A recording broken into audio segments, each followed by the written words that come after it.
What's up? Kaya tayo guys. Inday! Inday ang over! Right na muna. Si Inday ang over guys. Kaya pinagluto natin siya ng mabisang ganito. Yung almondigas guys. O yung meat bowels. Yung meat bowels na merong patola. Kasarap niya guys. Ayan, kaya na kayo. Oh. Siyempre, kaya tayo pritong mabisa. Nabangus. Kaya tayo guys. Si Inday ay merong hangover. Oh my God. Lagi mong binabawasan niya sa akin. Yun o, nangingilam pa. Guys, tignan mo, nangingilam pa dun. Ayan sila o. Diba? Si graduating boy.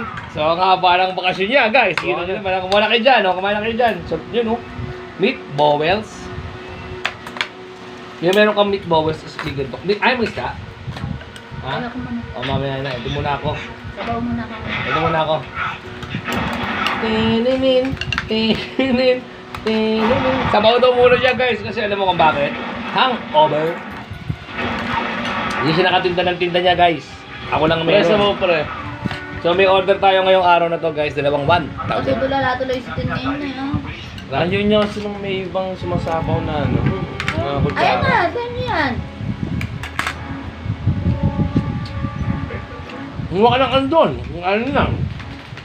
Basta ako, nauna ako. Ganyan yan, no? Sarap po guys.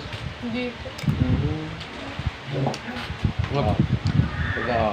Ang tamis nung ano, nung ang tawag dyan? Papaya. Papaya. Ay, patola. Patola. Papaya daw. Bisa guys, may toyo ka, kaya mansi. Ay.